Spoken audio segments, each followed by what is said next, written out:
Maya Chen walked through the sliding doors of Kepler Station's main academy with the same nervous energy that any 17-year-old would have on their first day at a new school. Her black hair was tied back in a simple ponytail, and she carried a worn leather backpack that looked like it had seen better days. To everyone who saw her, she seemed perfectly ordinary. The Kepler Station Academy was the most prestigious learning institution in the Outer Rim territories. Students from dozens of different alien species attended classes together, preparing for careers in space exploration, diplomacy, and interstellar commerce. The station itself orbited a beautiful blue-green planet called Xerion Prime, home to the peaceful Xerion people who had built this marvel of engineering. As Maya entered the main corridor, she couldn't help but stare at the incredible diversity around her. Tall, graceful Altarians with their silver skin and elongated limbs glided past her. A group of crystalline Quartzians clicked and chimed as they communicated in their musical language. Near the information desk, several furry Lupinians wagged their tails while discussing something animatedly. "First day?" asked a friendly voice behind her. Maya turned to see a young Xerion male approaching. His blue-tinted skin had the characteristic shimmer that made his people so distinctive, and his large, dark eyes held genuine kindness. He was tall and lean, with the confident posture of someone who belonged here. "Is it that obvious?" Maya replied with a small smile. "Only because I've never seen you before, and I know pretty much everyone here. I'm Zeth Karanis, Student Council President and Professional Welcomer of new students Kwaiko, Maya Chen. And thank you for the welcome. This place is incredible." Seth beamed with pride. "Wait until you see the observation deck. We have a perfect view of the planet below. The sunrise over the Crimson Mountains is something you'll never forget." As they walked toward the registration office, Zeth pointed out various facilities. The library with its floating holographic books, the science labs where students conducted experiments in zero gravity, and the cultural center where different species shared their art and traditions. "So where are you from originally?" Seth asked casually as they passed a group of students practicing what looked like three-dimensional chess. Maya hesitated for just a moment. "A small colony world. Nothing too exciting. My family thought I'd get a better education here." "Smart thinking. Kepler Academy has the best xenobiology program in this sector. Are you planning to study interspecies relations?" "Something like that," Maya said, her voice trailing off slightly. They reached the registration office where an elderly Altarian woman with kind silver eyes processed Maya's paperwork. Everything seemed to be in order, though Maya noticed the administrator spent a long time staring at her identification documents. "Welcome to Kepler Academy, Miss Chen," the administrator finally said. "Your dormitory assignment is in the Terra Wing, room 247. You'll be sharing with Kira Vasquez, another human student. I believe you'll find her quite agreeable." As they left the office, Zeth offered to show Maya to her dormitory. The Terra Wing was designed specifically for human students, with gravity and atmospheric settings that matched Earth normal. The corridors were painted in warm, earth-tone colors that felt comforting and familiar. "Here we are," Zeth announced as they stopped in front of room 247. "I'll let you get settled. There's a welcome mixer in the main social hall tonight at 8. It's a great way to meet other students." Maya thanked him and watched as he walked away down the corridor. She stood for a moment in front of her door, taking a deep breath before pressing her palm to the scanner. The room was spacious and comfortable, with 2 beds, study areas, and a large window that offered a stunning view of Xerion Prime below. One side of the room was clearly already occupied, with posters of Earth landscapes and a collection of books scattered across the desk. "You must be Maya." A girl with curly red hair and freckles burst through the door, arms full of what appeared to be art supplies. She dropped everything on her bed and extended a paint-covered hand. "I'm Kira Vasquez, your roommate and fellow human. I was starting to think they were going to stick me with one of those crystalline Quartzians. Not that there's anything wrong with them, but they tend to chime all night long." Maya found herself genuinely smiling for the first time since arriving. "Nice to meet you, Kira. I like your artwork." "Thanks. I'm studying xenocultural art forms, trying to understand how different species express creativity. It's fascinating how environment and biology influence artistic expression." As Kira continued chattering about her studies, Maya unpacked her few belongings. Everything she owned fit easily into the small dresser and closet space. She carefully placed a small, worn photograph on her nightstand, a picture of a man and woman who were clearly her parents, standing in front of what looked like a modest home. "Are those your folks?" Kira asked, noticing the photograph. Yes, they couldn't come with me, obviously. Work commitments, what do they do? Again, Maya hesitated. My father is in resource management. My mother works in agricultural development. Cool. My dad's a xenobiologist and my mom teaches interspecies communication at the University of New Geneva. That's actually how I got interested in coming here. They always talked about how important it is for humans to understand other cultures. As evening approached, Kira convinced Maya to attend the welcome mixer. The main social hall was enormous, with high ceilings and large windows that offered panoramic views of space. Students from dozens of species mingled freely, sharing food and conversation. Maya tried to blend in, but she found herself the center of attention whenever she joined a group. The other students were curious about her background, asking questions about her homeworld and her family. Each time she gave vague answers that seemed to satisfy their curiosity, without revealing much actual information. During a lull in conversation, she stepped out onto one of the observation balconies to get some fresh air. The view was breathtaking. Xerion Prime hung like a jewel against the star-filled backdrop of space. The planet's 3 moons cast an ethereal glow across its surface. Beautiful, isn't it? Maya turned to find Zeth approaching with 2 cups of some kind of steaming beverage. It really is, she agreed, accepting the cup gratefully. I've never seen anything quite like it. That's hard to believe. Space travel has been common for over a century now. Most colonists have seen their share of planets. Maya realized she had made a small mistake. Of course. I just meant this particular view is special. Zeth studied her face in the soft light from the planet below. There was something about this new human girl that intrigued him. She seemed intelligent and kind, but there was also something she was holding back. Something important. Maya, he said carefully, if you ever need anything or if you want to talk about home or family, I'm a good listener. Sometimes it helps to have a friend when you're far from everything familiar. She looked at him with an expression he couldn't quite read. Gratitude certainly, but also what might have been fear. Thank you. Seth, that means more than you know.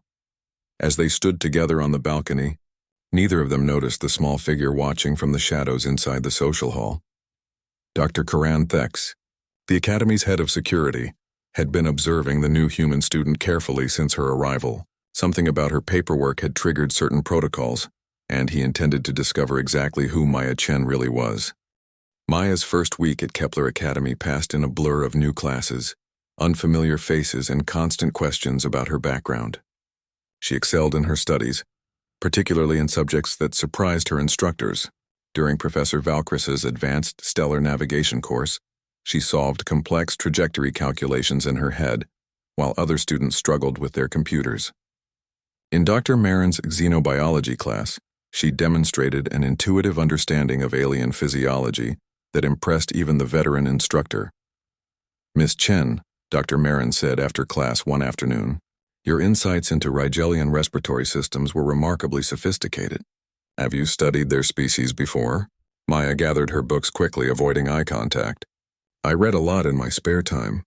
I find alien biology fascinating. Indeed. Perhaps you'd consider joining my advanced research group. We're studying adaptation mechanisms in hostile environments. Your analytical skills would be valuable. I'll think about it, Maya replied, though she had no intention of drawing more attention to herself. As she left the classroom, she nearly collided with Zeth, who was waiting in the hallway.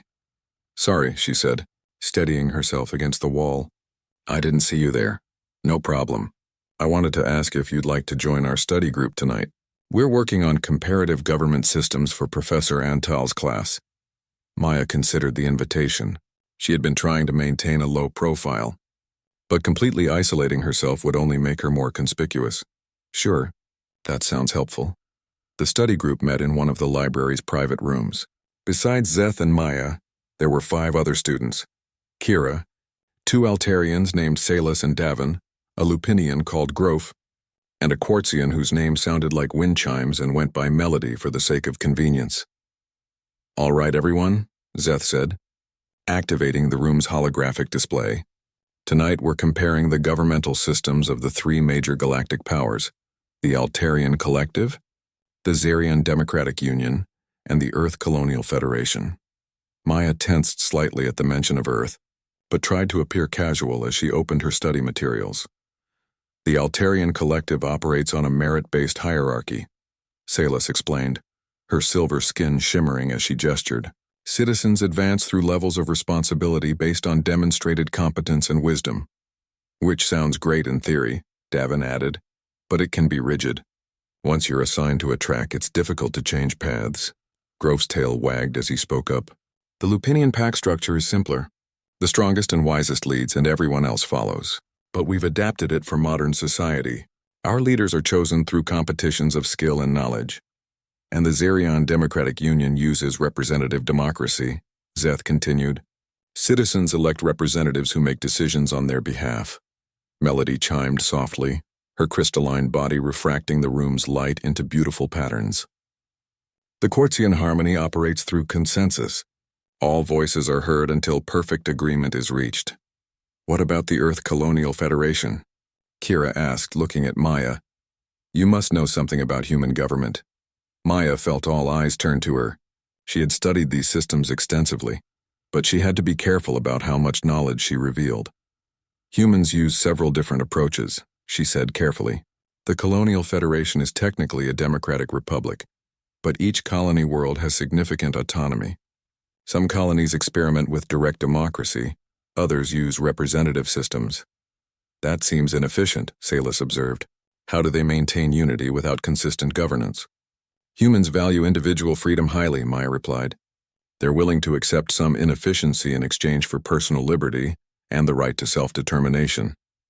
Interesting, Zeth said, making notes on his tablet. Do you think that philosophy makes humans difficult partners in interstellar relations? Maya paused, realizing she was walking into dangerous territory. I think humans can be challenging partners because they often prioritize principles over convenience. They're willing to fight for what they believe is right, even when it's costly. Fight? Grove's ears perked up with interest. Humans have a reputation as warriors. Is it true that Earth has never been successfully conquered? Earth has been attacked, Maya said slowly. But humans have a saying. The price of freedom is eternal vigilance. They've always been willing to pay whatever cost is necessary to remain free. The conversation continued for another hour. But Maya noticed that Zeth kept watching her with a thoughtful expression. When the study group finally disbanded, he lingered as the others filed out.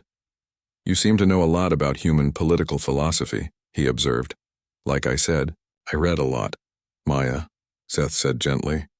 You know you can trust me, right? If there's something you're not telling us about your background, it doesn't matter to me. I just want to be your friend.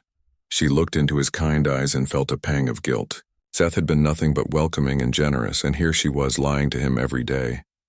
I appreciate that, Zeth. Really. But there's nothing mysterious about me. I'm just a girl from a small colony world trying to get a good education. He nodded, though his expression suggested he wasn't entirely convinced. All right. But the offer stands. Anytime you want to talk. After Zeth left, Maya remained in the library for another hour, ostensibly studying but actually thinking about her situation. She had been on Kepler Station for only a week, and already she felt the weight of her deception. These students weren't her enemies. They were kind, intelligent people who genuinely wanted to be her friends. But the truth about her identity could put them all in danger. She was so lost in thought that she didn't notice Dr. Karan Thex approaching until he cleared his throat. Miss Chen, I wonder if you might spare a moment to speak with me. Maya looked up to see the station's head of security standing beside her table. Dr. Thex was a Zerion, but unlike Zeth's youthful friendliness, Thex radiated authority and suspicion. His dark eyes seemed to see everything. Of course, Dr. Thex, how can I help you? I've been reviewing your application materials. Your academic records are impressive, but I noticed some gaps in your documentation. Maya's heart began to race, but she kept her voice steady. What kind of gaps? Your birth certificate lists your place of birth as Colony 7 Alpha, but there's no such designation in our colonial registry. Your travel documents show passage from Frontier Station Epsilon, but there's no record of your arrival there. I'm sure it's just an administrative error, Maya said, packing her books with deliberately casual movements. Different colonies sometimes use different naming conventions, perhaps. But as head of security, I take documentation irregularities seriously, especially when they involve students from species with complicated political situations. Maya stood, slinging her backpack over her shoulder. Dr. Thex, I assure you that I'm here for exactly the reason stated in my application. I want to study interspecies relations and contribute to galactic peace. I'm sure you do, Thex replied smoothly. Nevertheless, I'll be conducting a more thorough background investigation. Standard procedure, you understand. As Maya walked away, she could feel Thex's eyes following her. Her cover was beginning to unravel, and she knew it was only a matter of time before her true identity was discovered. The question was whether she would be able to accomplish her mission before that happened. That night, as Kira slept peacefully in the next bed, Maya lay awake, staring at the ceiling. Through their window, she could see the vast expanse of space dotted with distant stars. Somewhere out there, beyond the reach of even the most powerful telescopes, was her real home, a place these students had never heard of but would fear if they knew it existed. She thought about her parents, wondering if they were safe. She thought about her people, counting on her to succeed in this mission. Most of all, she thought about the terrible secret she carried, a secret that could change the balance of power in the galaxy forever. Maya Chen was not from any human colony. She was not even from human space. She was from Earth itself, the original human homeworld that had been declared lost to the galaxy over 50 years ago. And she was here on Kepler Station for a very specific reason that had nothing to do with getting an education.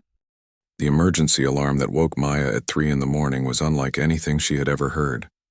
It started as a low, pulsing tone that gradually increased in intensity until it felt like it was vibrating through her bones.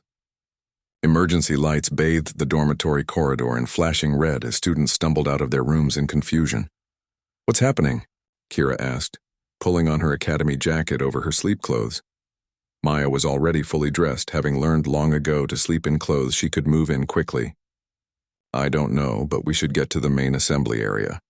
The corridors were chaos as hundreds of students from dozens of species made their way toward the central hub. Teachers and staff members moved among them, trying to maintain order while clearly dealing with their own concerns. "Attention all students and faculty," came an announcement over the station's communication system. "This is Commander Vex. We have detected an unidentified fleet approaching our position. All students are to report immediately to designated emergency shelters." This is not a drill. Maya felt her blood turn to ice. An unidentified fleet could mean many things, but given her presence on the station, she had a terrible suspicion about who it might be. The emergency shelters were located in the station's most protected areas, deep within the superstructure, where multiple layers of armor and defensive systems provided maximum protection. As students filed into the large chambers, Maya noticed the station's defensive weapons powering up through the transparent aluminum windows. "Maya, over here," Zeth called out, waving her toward where he had claimed space for their study group. She joined them reluctantly, knowing that being close to her friends might put them in danger if her suspicions proved correct. "Do you think it's pirates?" Kira asked nervously. "Pirates don't usually travel in fleets," Grove replied, his enhanced hearing picking up sounds the others couldn't detect. "I can hear the station's defensive systems charging. Whatever's coming, it's big enough to worry the military." Through the shelter's communication system, they could hear fragments of transmissions between the station's command center and the approaching ships. "Unknown vessels, this is Kepler Station. You are entering restricted space. Please identify yourselves and state your intentions." The response came back cold and mechanical. "Kepler Station, this is Task Force Prometheus of the Earth Defense Force. We are conducting a recovery operation under Colonial Emergency Protocol 77 Alpha. Prepare for inspection and surrender of designated personnel." Maya's worst fears were confirmed.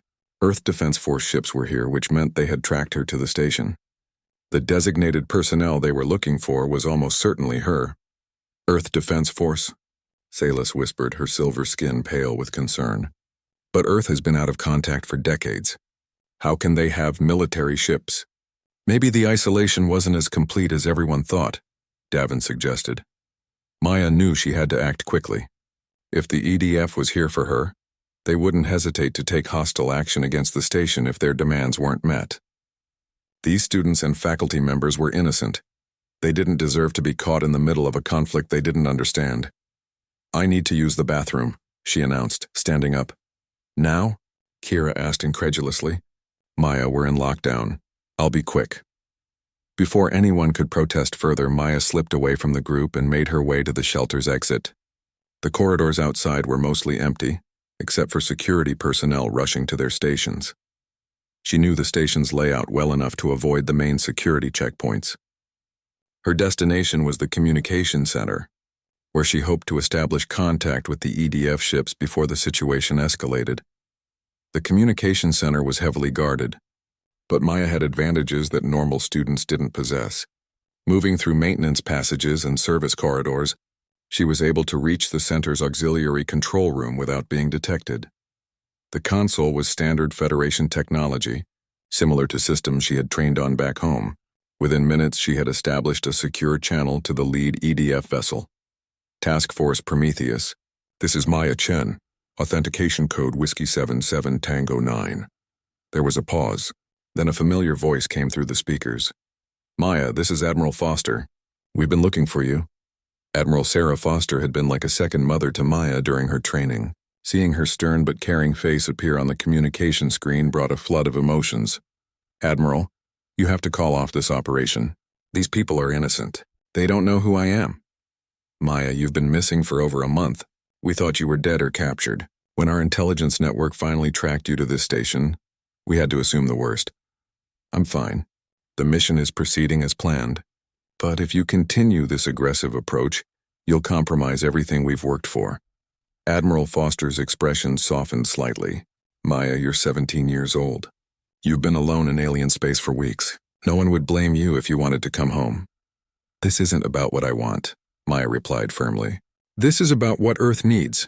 We can't win a war against the entire galaxy through force alone. We need allies, and this station represents the best chance we have to build relationships with moderate factions. The situation on Earth has deteriorated since you left. The Altarian Collective has imposed a complete blockade on our system. Our outer colonies are running out of resources. The Parliament is under pressure to take more aggressive action. Maya felt her heart sink. When she had left Earth 6 months ago, the situation had been tense but manageable. The discovery of Earth's continued existence had shocked the galactic community, which had believed humanity's homeworld was destroyed in some ancient catastrophe. The revelation that Earth had been deliberately hiding its location for over 50 years had caused a diplomatic crisis. Admiral, give me more time. I'm making progress here. The students and faculty are starting to trust me. If I can prove that humans can coexist peacefully with other species, it could change everything. You have 72 hours, Admiral Foster said after a long pause. After that, I have orders to extract you and return to Earth space. And if I refuse extraction? Don't make me answer that question, Maya. The communication ended, leaving Maya alone in the darkened auxiliary control room. She now had 3 days to accomplish what she had originally planned to do over several months. The weight of Earth's survival rested on her shoulders, and she was just a 17-year-old girl trying to prevent a war that could destroy 2 civilizations. When she finally returned to the emergency shelter, she found her friends anxiously waiting for her. Where were you? Zeth demanded. The guards said the EDF ships withdrew after some kind of negotiation, but they wouldn't tell us what happened. I got lost trying to find a bathroom. Maya lied. What did I miss? Commander Vex announced that it was a case of mistaken identity, Kira explained. The EDF ships were looking for someone who wasn't actually on the station. That's a relief, Maya said, though she knew it was far from over. As the students were finally allowed to return to their dormitories, Zeth pulled Maya aside.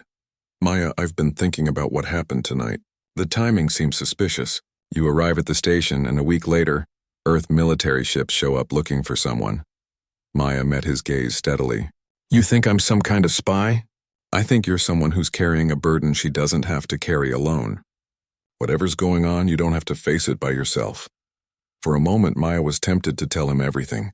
Zeth had proven himself to be kind, intelligent, and trustworthy.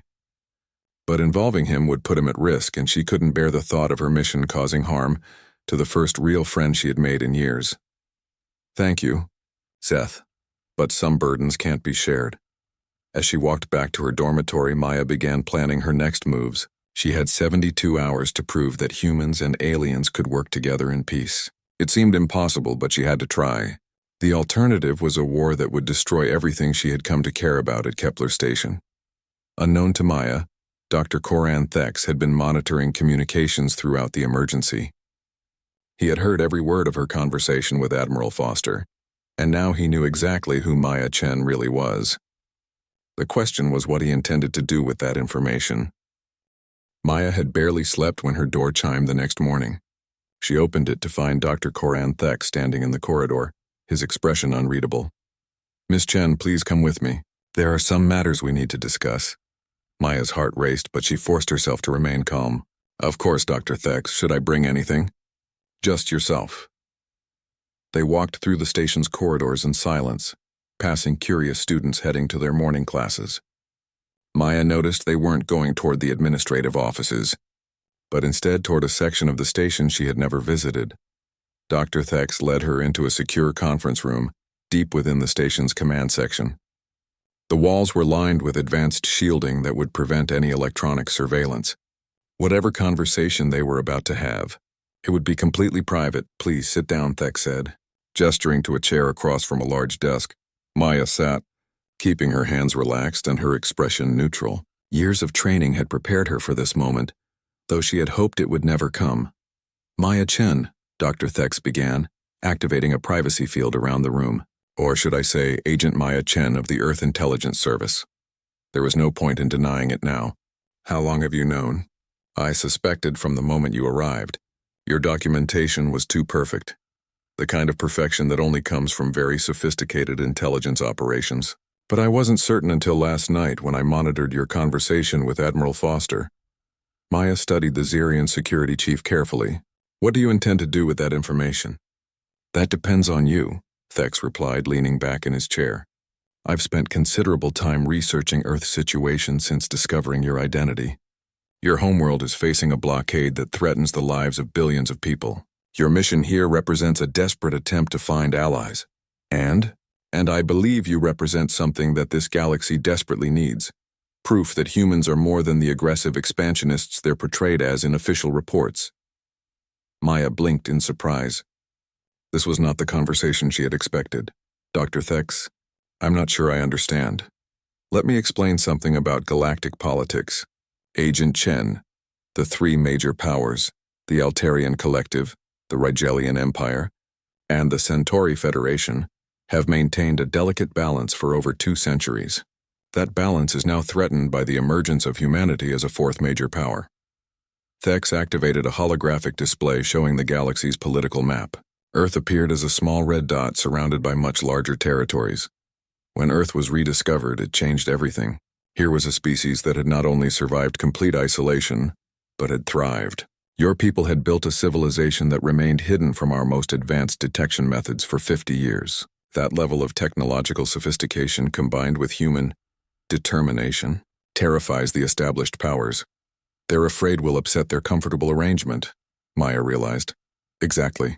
The blockade isn't really about punishing Earth for deception. It's about containing a potential threat before it can grow too large. But there are many of us who believe this approach is wrong. Maya leaned forward. "What do you mean by many of us?" "There's a growing movement among moderate politicians and academics across multiple species. We believe that humanity's inclusion in galactic civilization could be beneficial rather than threatening. Your people's adaptability, creativity, and yes, even your stubborn independence could help solve problems that have plagued the galaxy for generations. Such as, the Quartzian Collective faces extinction due to a crystalline plague that our best scientists cannot cure. The Lupinian packs are struggling with overcorrelation on their homeworlds. The Outer Rim colonies live in constant fear of the unknown sectors, where strange ships have been attacking. Settlements, Thex paused the holographic, display on images of these various crises. Humanity has a reputation for finding unconventional solutions to impossible problems. We need that kind of thinking. Maya felt a glimmer of hope for the first time since arriving at the station. "Dr. Thex, are you saying there's support for ending the blockade?" "I'm saying there's support for giving humanity a chance to prove itself. But that chance requires trust, and trust requires honesty. You want me to reveal my identity. I want you to stop hiding who you are and start showing these students what humanity really represents. Not as a spy gathering intelligence, but as a genuine participant in galactic civilization." Maya stood and walked to the room's viewport, looking out at the stars beyond. Everything she had been taught about this mission emphasized secrecy and careful information gathering. The idea of openly revealing her identity went against every instinct she possessed. If I do what you're suggesting, and it goes wrong, it could make things worse for Earth. Agent Chen, Maya, things are already as bad as they can get. Your people are isolated and surrounded. The only way forward is to take risks. Maya turned back to face him. What exactly are you proposing?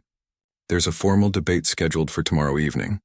It's part of the Academy's annual Galactic Governance Symposium. Students from across the galaxy participate via quantum communication, discussing major political issues. This year's topic is the future of human-alien relations. You want me to participate as Earth's representative. I want you to participate as yourself. Tell them who you really are, where you really come from, and why you're really here. Let them judge humanity based on the person you've shown them to be over the past weeks. It was an enormous risk. If the debate went badly, it could provide ammunition for those who wanted to maintain the blockade. But if it went well, Dr. Thex, why are you helping me? What's in this for you? The Xerian's expression grew thoughtful. My species has a long memory, Agent Chen. We remember what it was like to be the newcomers in galactic civilization. The established powers nearly destroyed us because they feared our rapid technological development. We survived only because a few brave individuals from other species were willing to speak for us. And now you want to speak for humanity. I want to give humanity the chance to speak for itself. Through you. Maya returned to her chair, her mind racing through the implications. If I agree to this, I'll need certain guarantees. My friends here, Zeth, Kira, the others, they can't be put at risk because of my decisions. Agreed. This station will remain neutral territory regardless of the debate's outcome. And if Admiral Foster decides to extract me by force, then we'll deal with that situation when it arises. But I suspect your Admiral Foster is wiser than she sometimes appears. Maya took a deep breath. All right, Dr. Thex, I'll do it. But I need time to prepare, and I need to tell my friends the truth before the debate. They deserve to hear it from me, of course. The debate is tomorrow at 20 our station time. That gives you almost 36 hours. As Maya left the conference room, her mind was already working on how to reveal her identity to Zeth, Kira, and the others. She had spent weeks learning to trust them, and now she would discover whether they could learn to trust her. That evening, she asked her study group to meet in their usual library room. As they gathered around the table, Maya realized this might be the last time they would all be together as friends. What she was about to tell them would change everything. I need to tell you all something, she began, her voice steady despite her nervousness. Something about who I really am and why I'm here. Zeth looked up from his notes, his expression already showing concern. Maya, what's wrong? My name is Maya Chen and I am human. But I'm not from any colony world. I'm from Earth, the original Earth that everyone believes was destroyed. And I'm here on a mission that could determine whether my people live or die. The silence that followed was deafening. Maya looked around the table at faces showing shock, confusion, and in some cases fear. The next few minutes would determine not just the fate of her mission, but the future of human-alien relations in the galaxy.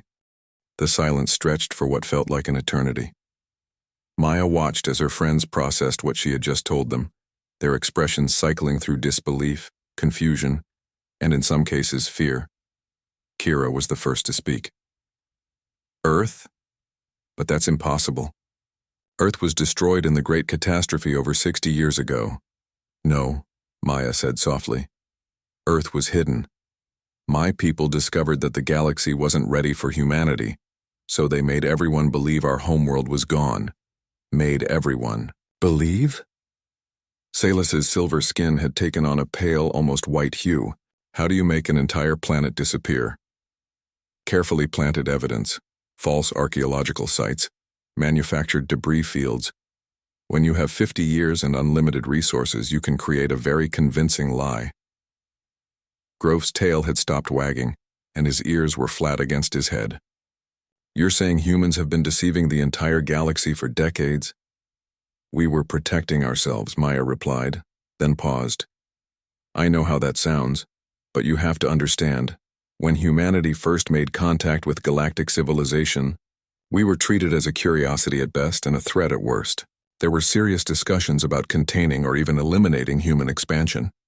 Zeth leaned back in his chair, his face unreadable. So you've been lying to us since the day you arrived. The accusation hit Maya like a physical blow. Yes, but not because I wanted to. Because I had to. Had to. Davin's voice carried a note of anger. You had to infiltrate our academy and spy on us? I wasn't spying, Maya said firmly. I was trying to understand whether peaceful coexistence was possible, whether there were people in the galaxy who could see humanity as partners rather than threats. Melody chimed softly, her crystalline form reflecting the room's light in agitated patterns. The translation device rendered her words. Your deception has created discord in our harmony. How can we trust anything you have told us? Maya felt tears threatening, but she forced them back. Everything I've shared about myself, my personality, my beliefs, my feelings about all of you, that was real. The only lies were about where I came from and why I'm here. Only lies? Kira's voice cracked. Maya, we told you our deepest thoughts about interspecies relations. We shared our hopes and fears about the future, and you were gathering intelligence the whole time. I was learning, Maya corrected. Learning that you're all exactly the kind of people I hoped existed. Intelligent, compassionate, willing to see beyond species differences. Zeth stood abruptly, pacing to the window. Maya, do you have any idea what you've done? If word gets out that Earth has been operating agents in galactic space, it will confirm every paranoid theory about human intentions. That's why I'm telling you now. Tomorrow night there's going to be a debate about human-alien relations as part of the Galactic Governance Symposium. I'm going to participate, not as Maya Chen from an unknown colony, but as Maya Chen from Earth. The room erupted in protests. That's insane, Kira exclaimed. They'll crucify you. The political ramifications alone could destabilize 3 governments, Salus added. Grove whined softly. Maya, my people have a saying. The wolf who reveals himself to the hunter dies at dawn. But Zeth had turned from the window, his expression thoughtful. Unless the wolf proves he's not a threat. Maya, you're gambling everything on one moment. I'm gambling everything on you, Maya replied, looking around the table. On all of you. You've gotten to know me over these past weeks. You've seen who I really am, what I really believe. If I can't convince my friends that humans deserve a chance, how can I convince anyone else? Melody chimed again, this time in a more harmonious tone. Your words carry truth resonance. But harmony damaged by deception is difficult to repair. I'm not asking you to forget that I lied, Maya said. I'm asking you to remember why I told you the truth. Davin spoke up reluctantly. What exactly are you asking from us? Nothing. I'm not asking you to support me publicly or put yourselves at risk. I just wanted you to know the truth before you heard it from someone else. But you're hoping we'll support you, Zeth observed. Maya nodded. I'm hoping you'll judge my people based on the human you've come to know, rather than the propaganda you've been told. For several minutes, nobody spoke. Maya could almost see her friends weighing everything they thought they knew about her against everything they had been taught about humans. Finally, Kira broke the silence. Maya, I need to ask you something, and I need you to be completely honest. Of course. Are there other human agents operating in galactic space? Maya hesitated. This wasn't something she was supposed to reveal, but complete honesty was the only path forward now. Yes, but not many, and not for the reasons you're thinking. We have maybe a dozen people gathering information about galactic politics and technology. We're not planning an invasion or trying to overthrow governments. We're just trying to survive. Survive what? Salus asked. The blockade. Earth has a population of 12 billion people. Our outer colonies have been cut off from resources and trade. We're slowly starving, and our technology can't solve every problem through isolation. Grove's ears perked up. 12 billion? That's larger than most estimates. Most estimates are based on outdated information. Earth's population has grown significantly during our isolation period. Zeth returned to his seat, his expression grave.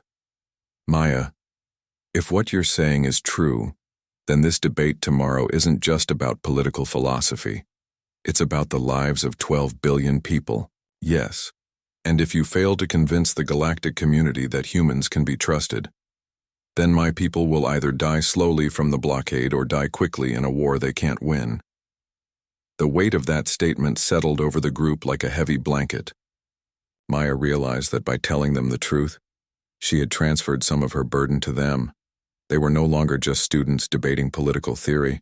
They were potential witnesses to either the beginning of human integration into galactic society or the end of human civilization as they knew it. "I need time to think," Kira said finally. It's too much to process all at once." One by one, the others echoed her sentiment. Maya watched as they filed out of the study room, leaving her alone with her thoughts and fears.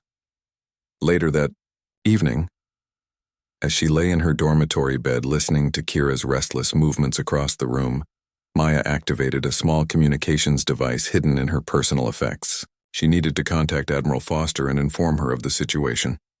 The Admiral's face appeared on the tiny screen, her expression stern but concerned. "Maya, report. Admiral, I've made contact with sympathetic elements within the station's administration. Tomorrow evening, I'm going to participate in a galactic-wide debate about human-alien relations. I'll be revealing my true identity and speaking as Earth's representative." Admiral Foster was quiet for a long moment. "Maya, that's incredibly risky. If the response is negative, it could make our situation worse." "Our situation can't get much worse, Admiral.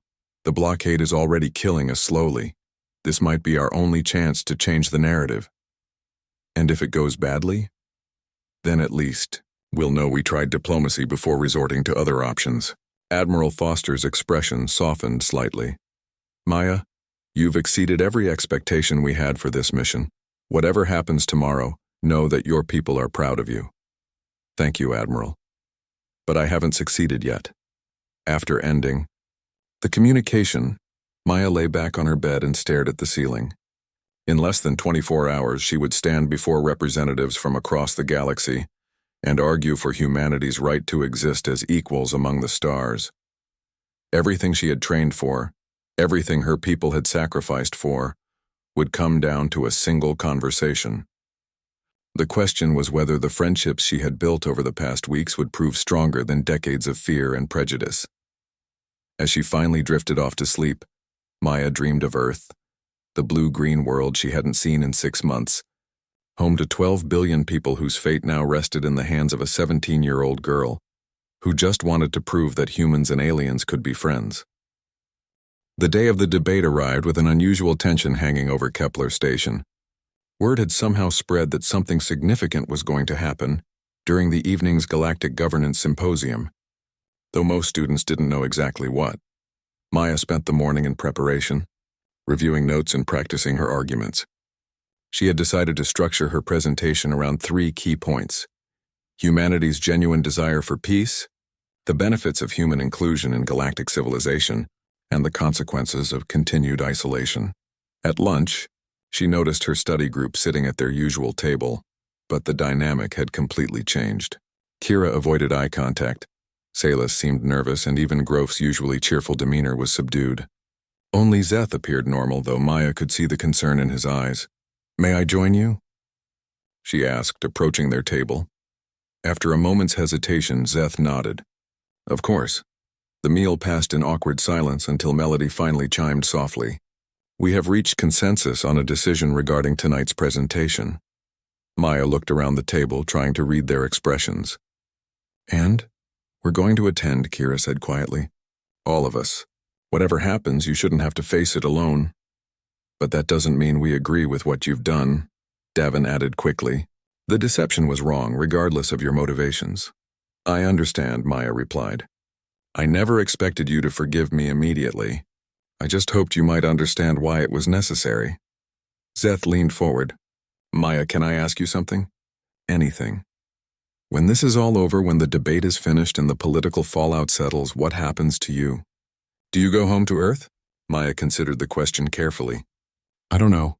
That depends on how tonight goes and what my government decides. But honestly, after spending time here, the idea of going back to isolation feels wrong. What do you mean? I mean that you've all shown me something I didn't know existed. The possibility of genuine friendship across species lines. Going back to a world where humans live in fear of alien contact would feel like a step backward. Sayla spoke up hesitantly. You would choose to stay in alien space rather than return to your own people? I would choose to help build bridges between our peoples. Whether that happens here or on Earth depends on factors beyond my control. After lunch, Maya returned to her dormitory to find Dr. Thex waiting for her. Agent Chen, how are you feeling about tonight? Terrified, she admitted, but determined. Good. Fear will keep you sharp and determination will see you through. I wanted to update you on the situation. We've received confirmation that representatives from all major galactic powers will be participating in tonight's debate. The Altarian Collective, the Rigelian Empire, the Centauri Federation, and even some observers from the unknown sectors. Any word from Admiral Foster? Your task force remains at the edge of the system. Admiral Foster has agreed to maintain position unless there's a direct threat to your safety. Maya nodded. Dr. Thex, what's your honest assessment of our chances? The Xerian security chief was quiet for a moment. Honestly? The political landscape is more fractured than most people realize. There are powerful factions within each government that see continued conflict with humanity as beneficial to their own positions. But there are also many who are tired of the constant tension and resource drain that the blockade represents, so it could go either way. It will come down to how persuasively you can present your case and how the various representatives choose to respond. But remember, you won't be speaking just to government officials. The symposium is broadcast across the galaxy. Billions of ordinary citizens will be listening. That afternoon, Maya spent time walking through the station's observation decks, looking out at the stars and thinking about everything that had led to this moment. She thought about her parents who had volunteered their only child for this dangerous mission. She thought about the friends she had made who might never trust her again. Most of all, she thought about the 12 billion people on Earth, whose futures depended on the next few hours. As evening approached, students and faculty began gathering in the station's main auditorium. The hall was packed with representatives from dozens of species, all eager to witness what promised to be a historic debate.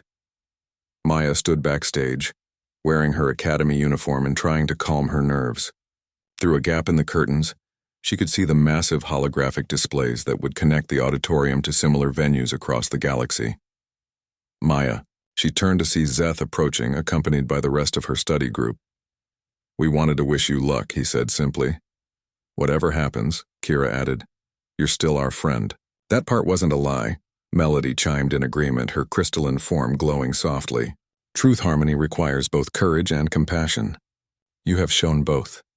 Even if we don't agree with your methods, Salus said, we respect your intentions. Grove stepped forward and, in a gesture of pack acceptance, briefly pressed his forehead against Maya's. Be strong, pack sister. Davin nodded formally. The debate structure will allow for questions from the audience. We may not be able to support you publicly, but we won't speak against you either. Maya felt tears welling up in her eyes. Thank you. All of you. This means more than you know. Maya Chen, you're on in 2 minutes, a stage technician announced. As her friends departed, Zeth lingered for a moment. Maya, remember that tonight isn't just about politics.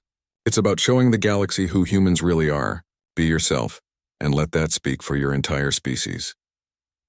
Maya took a deep breath as she heard the moderator beginning the introduction. This was it, the moment everything had been building toward. Ladies, gentlemen, and beings of all species, welcome to this special session of the Galactic Governance Symposium. Tonight's topic is the future of human-alien relations, and we have a very special participant joining us from Kepler Station Academy. Maya stepped onto the stage, her heart pounding but her resolve firm. The auditorium fell silent as she approached the podium. My name is Maya Chen, she began, her voice carrying clearly through the hall and across the galaxy. I am 17 years old, I am human, and I am from Earth, the original Earth that many of you believed was destroyed. I am here tonight not as a spy or an infiltrator, but as a young woman who believes that humans and aliens can build a future together, based on mutual respect and understanding. The reaction was immediate and intense. Surprised gasps echoed through the auditorium, and Maya could see the holographic displays lighting up with urgent communications from government representatives across the galaxy. She had just revealed Earth's most carefully guarded secret to the entire galactic community. There was no going back now. I know this revelation is shocking, Maya continued, raising her voice above the growing murmur of the crowd. But I'm asking you to listen to what I have to say before you judge my people. Because the future we build together, or the conflict we stumble into, depends on the next few hours. As the auditorium gradually quieted, Maya began the most important speech of her life.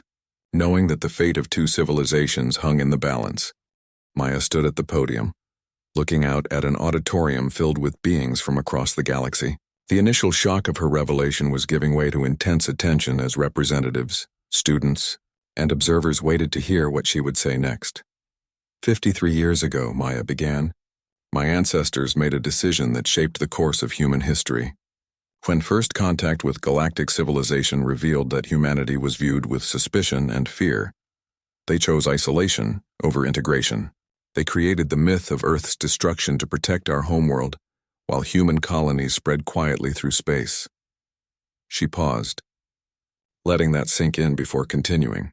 Today, Earth is home to 12 billion people who have never seen an alien, never experienced the wonder of interspecies friendship, never had the opportunity to contribute to galactic civilization. They live in isolation not because they choose to, but because they're afraid of what might happen if they reveal themselves. A voice interrupted from the audience, one of the holographic projections from the Altarian Collective. Agent Chen, your people's deception has violated every principle of interstellar law. How do you justify 50 years of lies? Maya had expected this question. Ambassador Veltar, I don't justify it. I'm asking you to understand it. When humanity first encountered galactic civilization, we were treated as a curiosity at best and a potential threat at worst. There were serious discussions about limiting human expansion, about quarantining our species. My ancestors saw isolation as the only way to ensure human survival. And now, the voice belonged to Senator Krex of the Regellian Empire. Now that your deception has been revealed, what do humans want? We want what every species wants, the right to exist, to grow, to contribute to something larger than ourselves. We want to share our knowledge and learn from yours. We want our children to grow up in a galaxy where species differences are celebrated rather than feared. Dr. Thex had arranged for a surprise element in the debate. At Maya's signal, several screens around the auditorium activated, showing images from Earth that had never been seen outside human space. This is Earth today, Maya said as the images cycled through scenes of bustling cities, pristine wilderness, and advanced technology. A world that has achieved sustainable development, eliminated poverty, and created a society where every human has the opportunity to pursue their potential. But it's also a world that's slowly dying from isolation. The images shifted to show the effects of the blockade. Supply shortages on the outer colonies, families separated by travel restrictions, research projects abandoned due to lack of resources. The blockade isn't just hurting Earth, Maya continued. It's hurting human colonies throughout the galaxy. Colonies that have been part of galactic civilization for decades. Colonies full of people who had nothing to do with Earth's deception but are suffering for it nonetheless. A new voice joined the conversation. Commander Thesic of the Centauri Federation. Miss Chen, even if we accept your people's motivations, how can we trust a species that has demonstrated such capacity for deception? How do we know this isn't simply another layer of lies? Maya had hoped someone would ask this question. It allowed her to address the audience directly rather than just the government representatives. Commander Thesic, I've spent the past month here at Kepler Station, living among students from dozens of different species. They knew me as Maya Chen from an unknown colony world, and during that time, they saw who I really am. They've seen my hopes, my fears, my dreams for the future. They've seen me struggle with homesickness, celebrate small victories, and work through complex problems. She gestured toward where her study group was sitting. The friends I've made here learned about my deception last night. They're hurt, they're angry, and they feel betrayed. But they're also here tonight because they know that the person they've come to know is real, even if the background story was false. Zeth stood up in the audience. Maya hadn't expected this, and she could see the surprise on Dr. Thex's face as well.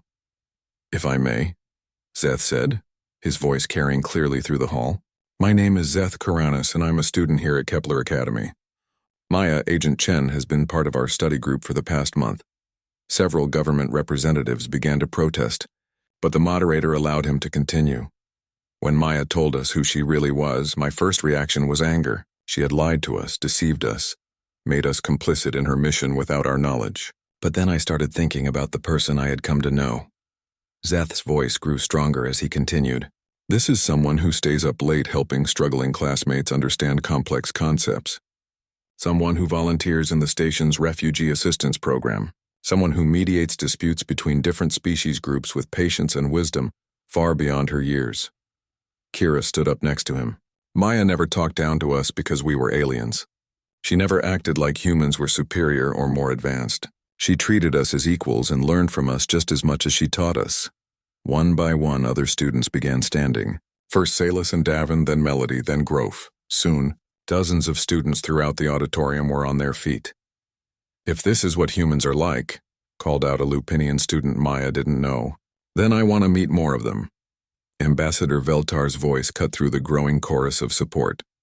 Touching testimonials aside, this doesn't address the fundamental issue. How can we integrate a species that has shown such disregard for galactic law? Maya felt a surge of confidence from the unexpected support.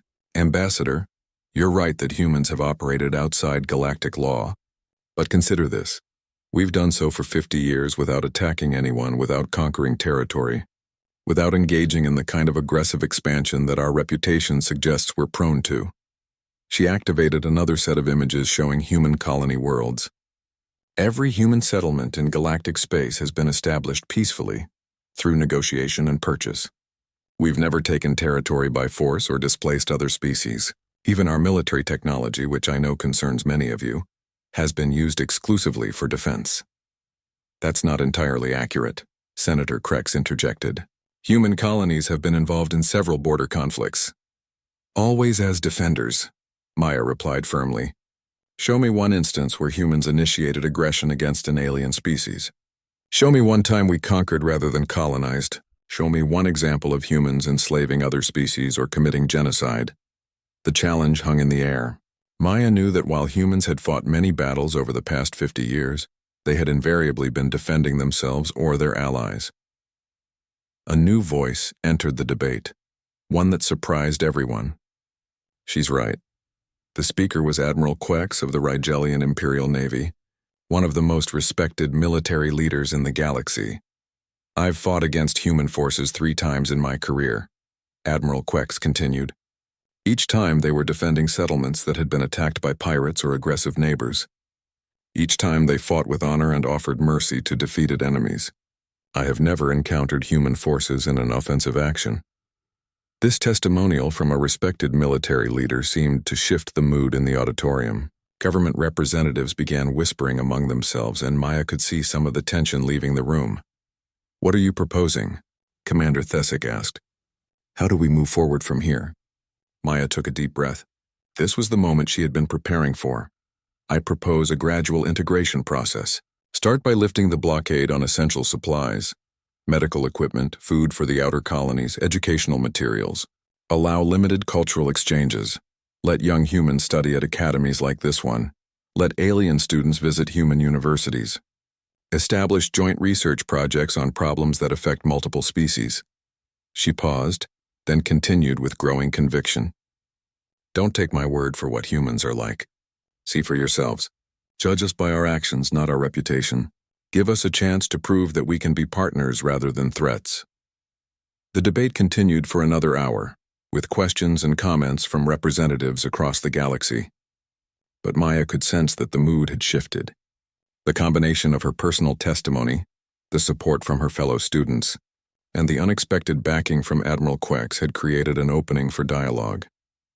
As the formal debate concluded, Maya remained at the podium as government representatives began private discussions. She watched as students from different species approached her friends, asking questions about their experiences with her. Dr. Thex appeared at her side. Well done, Agent Chen, that was as good as we could have hoped for. Is it enough?